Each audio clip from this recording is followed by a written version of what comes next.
Thank you very much. And so it has been great time here, and already 3 months, and fortunately I got a lot of things done, and I'm very happy to be here. I appreciate all of things. And so my research usually focuses on two things. One is insurance risk, another is financial risk. And so I had some ongoing research project here, and today I will focus on financial risk. So then I will talk about the systemic risk, and there are several projects here, and so I start with my data, and so now suppose I have my returns or my loss. Okay, so I have my series. I have the length is n, and so I have my loss from you can think of from individual asset or portfolio or market, and also I have sort of the loss from my system. So I use L is 0 means system. When my L is 1 to D, that means from individual, portfolio, or asset. Let's just think of the individual institutions. And in my data set, I have around 1,800 institutions. For each institution, I have my loss data over a long period. And so my system will be sort of the weighted portfolio. And so now I want focus my returns or the risk. And so therefore I have a lot of predictors. So this M is my predictors. And so there are a bunch of economic predictors people are using. And so that's basically my data. And so now what's my question? So my first question is the following. So when one individual is in distress, how likely is the system in distress too? So you think of if the one stock get crashed, how about the market? And so that's the first question. And here especially I like from forecast point of view. So that I want to use my predictors. I want to forecast how likely the system will be in distress when one stock is in distress. Okay, so that's my first question. And then my second question is, if I have two individuals, they move simultaneously, so both crash, what's going on with my system? So that's my second question. And the last question, I want to select a portfolio and try to minimize my systemic risk. So that means my portfolio has some optimal performance. Okay. So to answer these questions, then first we have to talk about what I mean in distress, right? And then what I mean Comovement. Okay. And then what's my measure for this guy? Okay, so that's it. So here, when I talk about in distress, I use risk measure. Okay, so what's a risk measure? And there basically the risk measure just you have one random variable, then assign your number. So this number is your risk. And then there are two very popular risk measures. That's one called variance risk, and another called expected shortfall. And so then the definition, so that's the risk. So Y is your loss variables. And so then you look at the distribution, and then you look at the quantity. So Q is the level. So you want to control your risk at some level. And in general, in the risk management, Q usually is 0.95, 0.975. And even when you talk about some very strange the risk, like the operational risk, then Q is much larger than 0.999. Okay, and so now let's say my Q is 0.95. Okay, And so then for this kind of risk measure, there's several things sometimes you can treat the risk measure as your capital. So if you in terms of capital, and so then for insurance company, that means you have to reserve this amount of capital. And so that's one. Another called expect shortfall. So that's the conditional expectation. Okay. So these two are commonly used. There are a lot of debate which one is better than another one, and so that I'm not going to touch here. And so as I said, my object is forecast risk. So when you talk about forecast risk, then usually you will look at the conditional risk. So I give in my predictor, and I want to predict my value at the risk. So that's sort of a conditional risk measure. So then basically you need this kind of conditional distribution. Okay, so that's this. Okay. And then similar, you can do conditional yes, and then I can introduce what the systemic risk means. So there are one definition called CoVaR. Again, the Q is my risk level. So what's the systemic risk here is, so this is, I look at my particular individual. So when this guy equals, it's 1. So then giving this guy at its 1 and giving my predictor, then I want to find this quantile. So that's called a CoVaR. Okay, so again, X0T means my system. So giving one individual is in distress, and then how about the system? Okay, so here then, if this guy is at the 1, then I call distress. This individual is in distress. Then when I talk about my system in distress, that basically means this guy will be very large. Okay, so when this guy will above it's 1. So that's how I measure my systemic risk. Okay. And so now I have my measure, and then the next, and so from my data and how to talk about how to get it to my measure. Okay, and then similar, you can talk about core ES, so that you replace your risk measure VAR by ES, and so that's the people do, and so when we do non-parametric, and then usually you don't like this kind of equal stuff, because when my random variable is continuous, this guy equals 1, the probability is 0. So therefore, when you do non-parametric stuff, you have to localize your data. So therefore, your inference becomes much less efficient. So therefore, most people, they try to change. So they say, define this as in distress. Okay. So if your loss above the 1, then I call distress. Okay. So why do this? And then you see this make your inference more efficient. And then, so then here I put this larger than here, this notation. And then for ES, it's the same. Okay.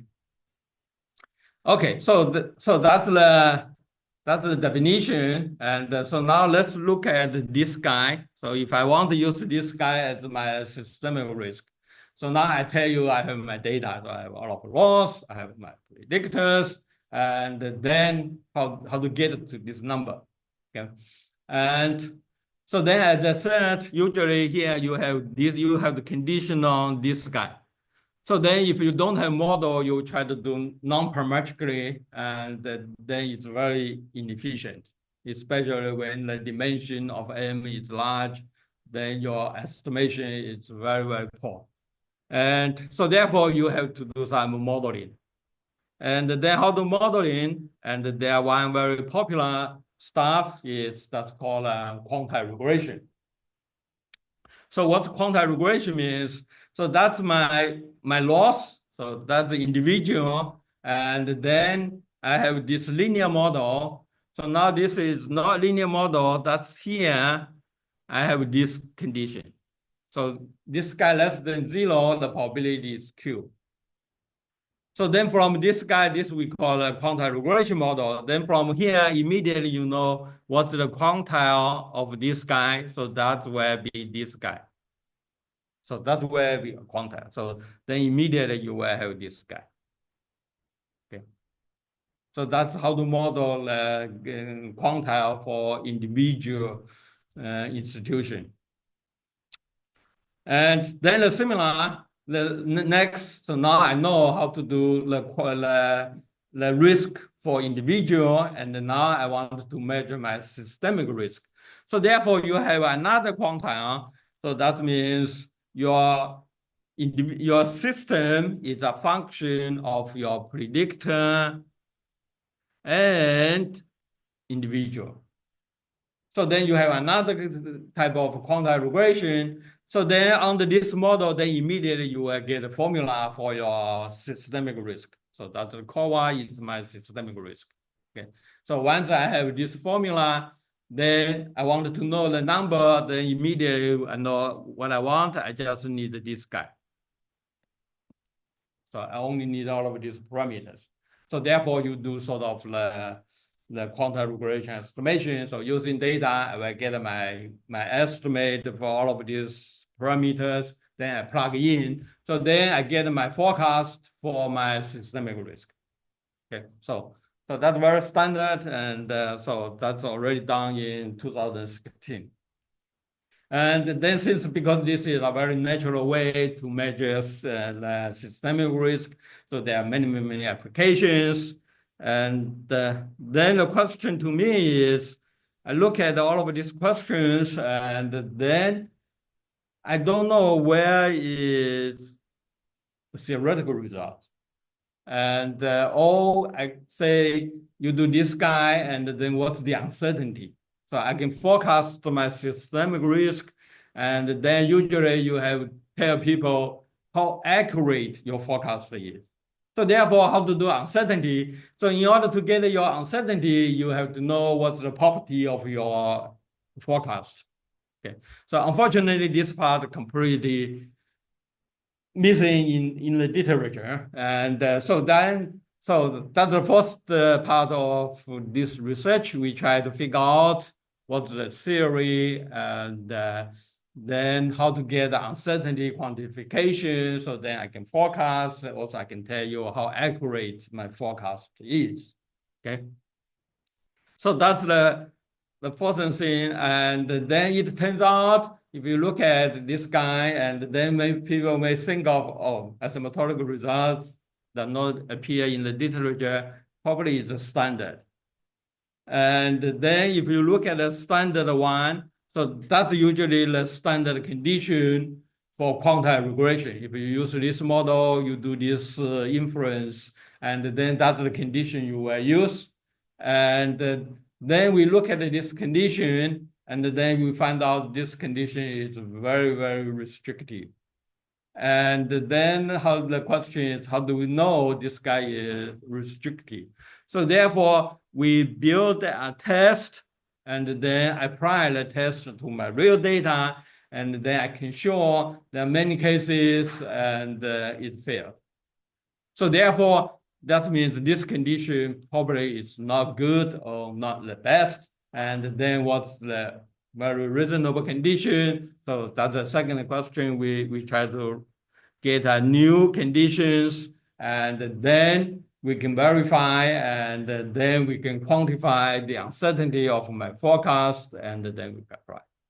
Okay, so that's basically we are doing here, and we separate my condition to two parts. One we call consistent condition, another called identification condition. So consistent condition basically says you do inference, you use quantile regression estimation, you want your estimate is right. And identification condition means you use this model, and then you get the formula of your CoVaR systemic risk, and this is right. Okay, so then we use these two conditions, and then you can build the theory, and you can figure out what's the uncertainty, and then we can estimate the uncertainty. Okay, so that we did, and then that we have a lot of theory and the condition, and then try to get the theory, and then you want to get the uncertainty. The key is uncertainty. We want to tell people how accurate my forecast is. Then usually here we come up with one called random weighted bootstrap method. I will get my certainty. So that's it. And so that's the condition, and I have my theory, and then I still need to tell you how do I know the classical condition is very restrictive. So then I need a test. So therefore, I build a test, and then I can show that this guy, for the classical condition, this must be 0. So therefore, if I apply my test to my data, if I reject this guy, so that means it's not good to apply classical conditions. Okay, so therefore we have several tests, and so then I can apply my test to my data, and then show many cases the conditions are not true. So therefore we need a new theory, and then that's my new theory over there, and then I can quantify my uncertainty, and so that's what we did in this paper, and then you can show I have many times. So I do tests, then I will reject 25% of the time. I reject the condition. So that means you have significant cases. The classical conditions are not applicable.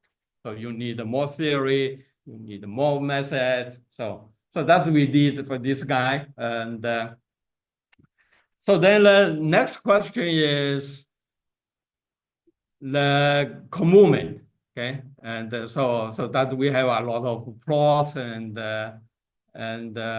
estimation, how to tell you how accurate your forecast is, all of this. And then the next question is about the Comovement. So this is quite new, and we don't see any related papers in the literature. And what I mean Comovement, so then basically we say when one market crash, another market will crash. So they crash simultaneously. So when these two guys crash simultaneously, how about my system?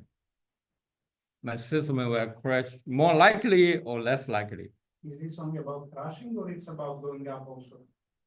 Going on. I look at the loss. So if they are both doing well, I will, because I'm interested in the risk. So therefore, I'm interested in the crash. So it's not, if you want to look another way, then look at the returns. Okay. And so therefore, that's for the Comovement in finance. There are a lot of studies, and so you can measure in very, very different ways. And so then I want to tie this guy with systemic risk. So therefore, what I do is, because from the original systemic risk, and I try to connect. So original systemic risk said, when one institution crash, what's going on with my system? So now my question is, when both guys crash, what's going on with my system? And so then from a management point of view, if I find out when these two guys crash and my system is more likely to be crashed, then that means I need to monitor these two guys simultaneously, not only watch this guy, not that guy. So I will watch them simultaneously. So therefore, how do I define this Comovement? So here I define this way. So what's the Comovement? So I look at this ratio. If the ratio is minimum is 1, So that means when this guy attach is 1, and another guy will attach or above. So that means both guy crashes, or both guy in distress. Okay. So, and then you can see if I is J, then it's the same. So we go back to the original CoVaR. So therefore, this is sort of the generalization of like the original CoVaR to Comovement. Okay. Okay. So that's my definition. And once I know this guy, and then it's the same, you can define the CoVaR on the Comovement. So we call it CoVaR CM. So then again, so now you have to conditional on your predictor, then condition on Comovement. So if you go back for the CoVaR, so that means when individual at is 1. So now I mean here is both guys at Comovement. Okay. So that's my definition. And then the next question, once I have my definition, and then I wanted to know and how to tell this guy from my data. Okay. So then again, people always think you can start with non-parametric stuff, and then here I cannot go with non-parametric. Here I have an M, and here also it's equal. If I do non-parametric stuff, it's very inefficient. So therefore, from this original here again, I do quantile regression. So now here I have 3 quantile regression models instead of 2, because I have 2 individuals plus my system. Okay. So therefore, I have quantile regression for my one institution, another institution, and then I have my quantile regression for my system. Okay. So then I have 3 quantile regression. Because this is quantile regression, so then immediately I get my 1. So therefore, immediately you will have your formula.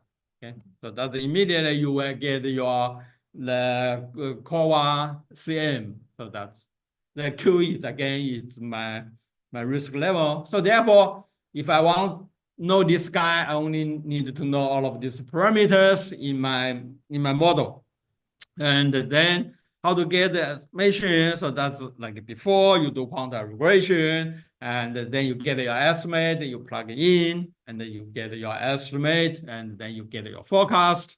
And then if you want to get the accuracy, you do the same, you use a bootstrap, you will get your accuracy.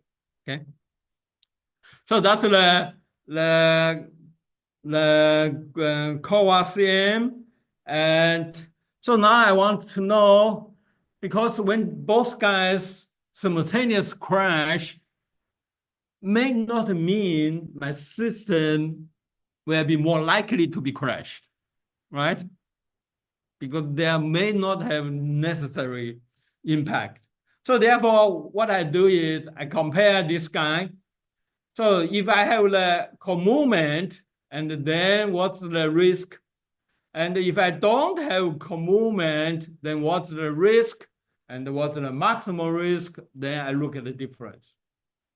And also I can look at the minimal difference. Okay, so the Comovement impact and without Comovement, and then I compare these 2 guys. So then I want to see whether the Comovement has important contribution to systemic risk or not. If yes, that means you bet monitor these 2 guys simultaneously instead of monitor 1 by 1. Okay. And so therefore, that's a comparison measure, and then using this measure, then I can classify my institutions so in pair. Okay, and these guys are very, and then I can build my network. So therefore, I have my network, and then from my network, probably I will immediately say, okay, these 2 guys are very good, very important. You have to watch these 2 guys very closely. Okay, so and So therefore, how do I use these comparison measures? And then the first thing I want to classify using this guy. So I want to know this is significantly positive or zero or significantly negative. So therefore, I need to do some test or you do some confidence interval. So therefore, I construct confidence interval. And then when this guy is above interval, then that means significantly positive. And the inside, oh, they're zero. And the outside, below the lower end point, then I say, okay, they are significantly negative. Okay. So therefore, I have many pairs. So I have 1,800 institutions, and then I do pair, and then I classify them. You are positive, you are zero, or you're negative. Okay, and then you can see I get many numbers, right? And I have 1,000. I do pair. That's a huge number. And also here you see all of this guy depends on my predictor. My predictor, they are dynamic, so they change according to time. So therefore, for all of this number, I don't know how to put it together, give you some sense, or you can visualize. So I don't know. And then what I do is, okay, so here I do for each predictor at each time, I compute, I do test, I figure out this pair is positive, 0 or 1. So then I have across a different time. Then I look at the ratio. So how many times these two pairs are positive? How many times they are negative? How many times they are 0? So there I have a lot of ratio. Okay, so then for each pair, I have one ratio. So this ratio will independent of m. Okay, so I take ratio. So therefore, using this ratio, and then I can build my network. Okay, and so then again, for many pairs, I have many pairs. And then in my data, so then I separate my data and into 4 different groups. So one is commercial banking, and another is insurance business, another is real estate, another is broker dealers. So they have this guy, okay? And then for each group, I do pair, okay? And then for each pair, then I test at each time, I test their significant positive, 0 or negative. And then for all of time, and then I calculate the ratio, okay? So therefore, for each pair, I have 3 numbers. So the percentage of positive, percentage of negative, percentage of 0, okay? And so therefore, for all of this guy, then I can try to see what's going on and so on. And then I can also build a network, and then probably I can easy to visualize. And so again, it's not easy because this, if you have 1,000 institutions, you to pair, that's a very big number. And so here, what I give you example is I use this real estate data. So then for the real estate, I only have 8, okay? So I have 80, and then you do pair, and then for each pair, I have 3 number, and then I can build a network. So then what I build a network, so you have a node is the real estate company. So then I have 8 nodes. And then I have this age. So what's this age? This age I use in the ratio. Okay. So if this ratio, if your ratio, so I have all of these pairs. So I have from 800, I pick up 2, and with this kind of ratios. And then I look at if your ratio, if this particular pair, the ratio is about 90% of the time, and then I have a link. So that's my age. And then the note degree, so that means how many age you have. So then how many times you have, how many this guy and this guy you pair together, then how many times your ratio is very, very large. Okay. And so then in this way, I will get some network. So that's the network, and you can see, and so that's, as I said, for each ratio, I will three numbers: significant, the positive, significant, zero, significant, negative, and so therefore that's the -1, that's the 0, 1, and the next is the P is the positive one. So therefore, you can see they are very, very different. And then if you have the length, and then that means these two pairs you should watch simultaneously, okay? And because their ratio is about the 90% of the time in the whole pair. So, and so that's if this large, the node is large, that means you have a lot of connection with another companies. You have to watch them simultaneously. Okay. So that's the second one. We talk about the Comovement. Okay, and so yeah, we don't say the Comovement when necessary increase your systemic risk. Okay, it may not, I don't know, and so therefore, but I can measure this guy.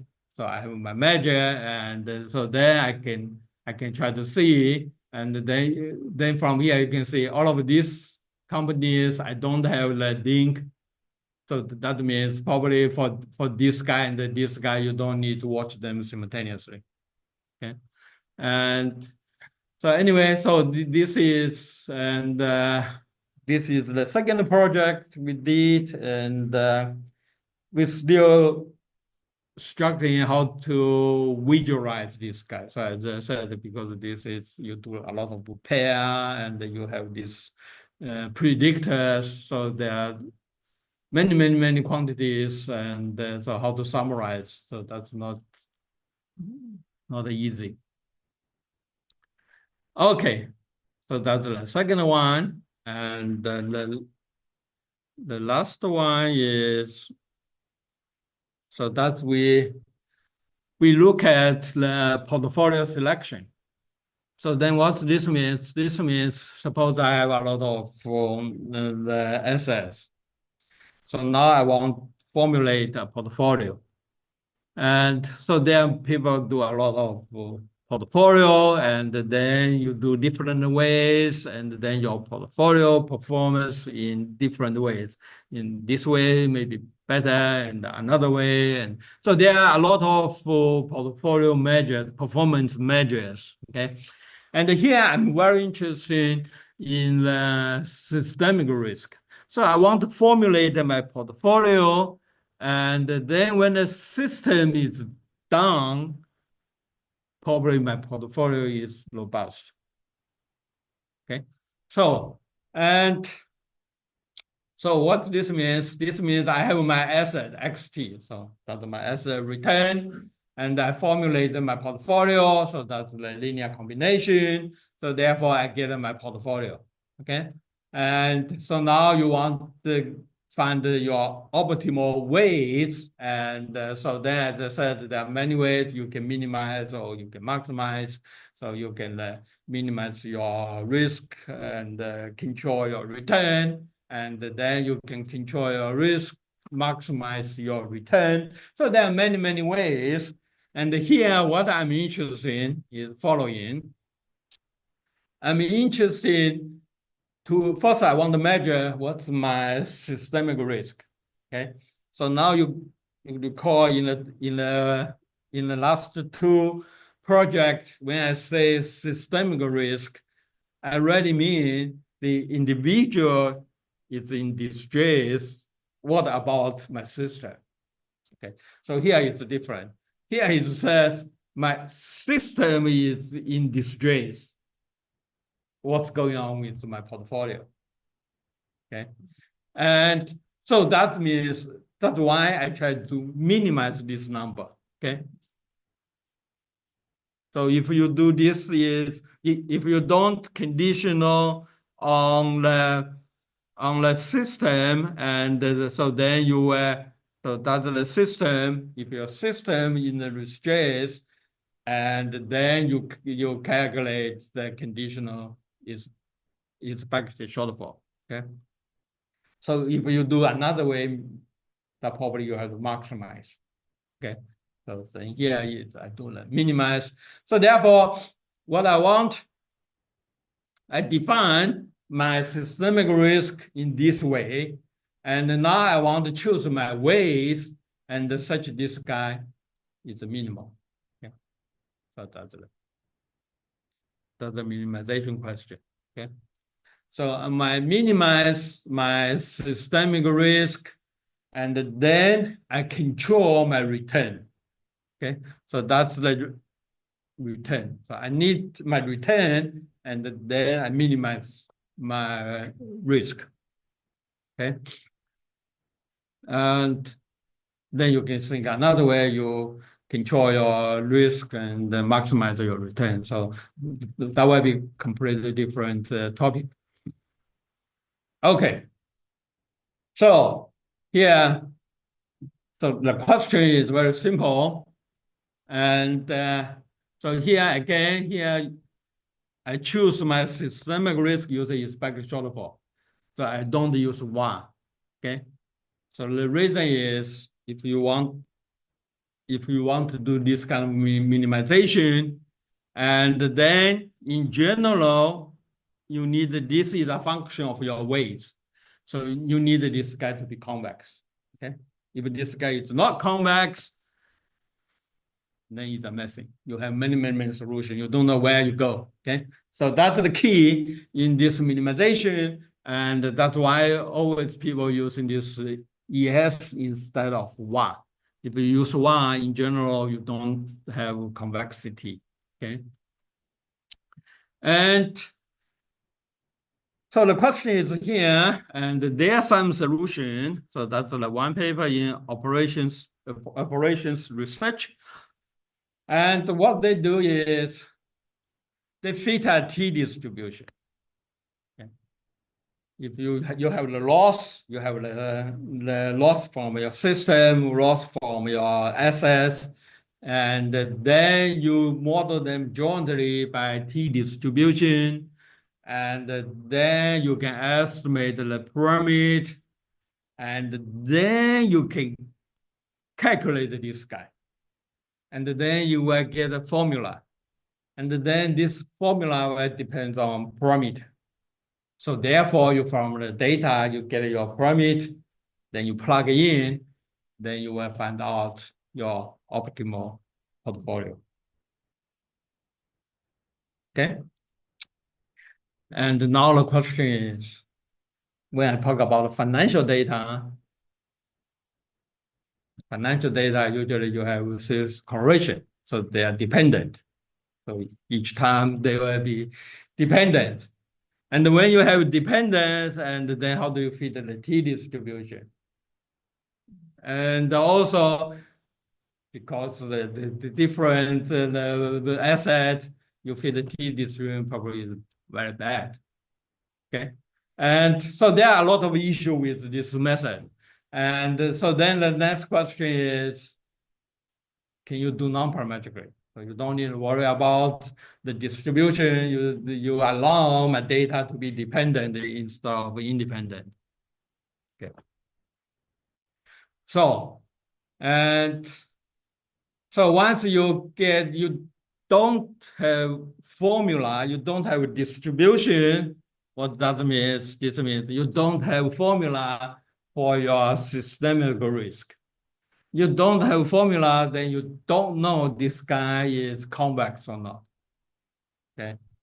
And so therefore, what you do is, the simple way you can do is, okay, so now I want non-parametric. So therefore, I need to estimate this guy non-parametrically. So I don't fit any model. I just estimate this guy non-parametrically. I get my estimate. So then then I, based on my data, based on my estimate, then I try to solve this minimization. So then again, what's the key? The key is you need this guy to be convex. Okay. So if you simply do non-parametric estimation for this guy, you cannot guarantee this guy is convex. Okay. So then on the other hand, we can say, I need a non-parametric estimation for my systemic risk, which is convex. Okay. So non-parametric is easy. So that's the definition of my systemic risk. So that's conditional interpretation. You can interpretation by average. You will get your non-parametric estimation. So non-parametric estimation is very easy to get. So now the thing is, how do you say this guy is convex or not? Okay. So then we start this project. Okay, let's say I just do very simple non-parametric estimation. So now I do non-parametric estimation for the one, and then I plug in, I get my non-parametric for my CoVaR, and then I get my non-parametric estimation for my systemic risk. Okay, so for all of this non-parametric estimation is very standard. Okay, so now the next question is, I want to verify this guy is a convex function. Okay. And interesting, so then I want to know this is convex or not. I take partial derivatives. Okay, so if I solve partial derivatives, and then the next I try to solve these partial derivatives, I will find out this partial derivative, I will get two parts. Okay, and so that's one part, and that's another part. Okay, we just take a derivative, so that's the calculus. And once you get it, then for this part, it's interesting. I can prove this guy, it's a convex. But this guy, I have no way to show this guy is a convex. But fortunately, I see this guy is very, very small, goes to 0. Okay. So I do non-parametric estimation, and then it turns out that this guy is not convex function. Then I find out that this function I can separate into two parts. One part is convex, another is very, very small. Then I know how to do. So just ignore this guy. So therefore, what I try to do is I try to solve this guy. This is convex. So I try to solve this guy, get my W. Okay.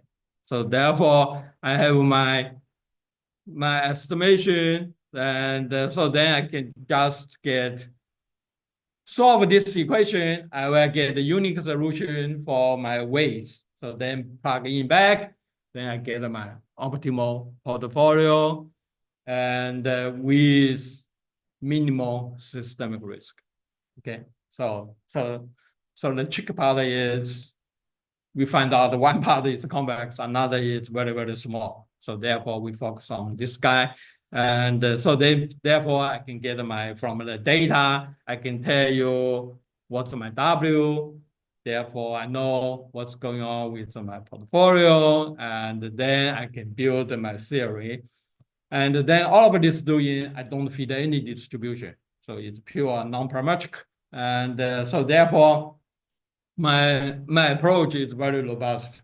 Okay, so then because I don't fit the model, so therefore I will get my theory and get all of this stuff, and then if you want to quantify your uncertainty, because the asymptotic limit is very complicated, you will quantify, then usually you have to rely on some simulation method or the bootstrap method, and here because this is dependent data, so therefore you have this kind of called blockwise bootstrap. So then you block your data and then you move on. So for each block, you do your inference. And so therefore I get my estimation, I get my optimal portfolio, which minimize systemic risk. And then you test data, and then you try to figure out what's the advantage of this kind of portfolio. Okay, so therefore, as I said, in portfolio, there are many portfolios, and the simple portfolio is equal weighted portfolio. And then you have this kind of minimize the variance and portfolio. And there are several standard portfolio. Then we can compare them, what's going on.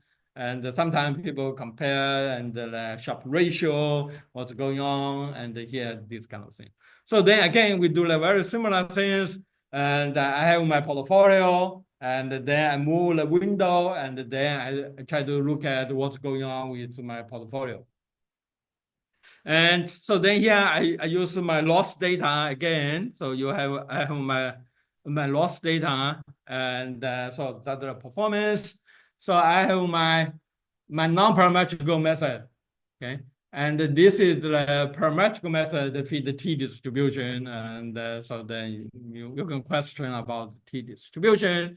And this is I using the expect shortfall. So then that has nothing to do with systemic risk. And this is the minimum variance portfolio. This is the equal weights portfolio. So you just do equal weights. So this is to standard portfolio. So therefore, you can compare this guy.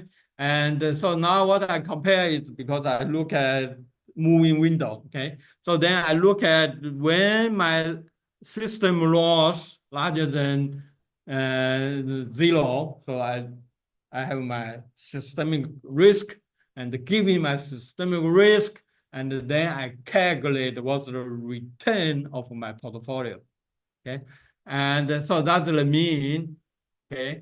And so that's the mean, and that's the mean. Then you can see this mean is always smaller than this guy, okay? And smaller than this guy, smaller than this guy. So now remember what we're doing, we look at the loss. So smaller means better, right? So when the system is down, and my average loss is 0.24. And if you fit the parametric model, you will see your is 0.34. And if you do expect shortfall, and then has nothing to do with my system, your loss is much larger. So therefore, that means my system, my portfolio is much more robust to systemic risk, okay? And that's not a surprise, because I optimize my portfolio with related to systemic risk, okay? And so that's the parametric, and because the fitting is not good, and whatever. And also you can compare if I do the risk adjustment, and then you will see.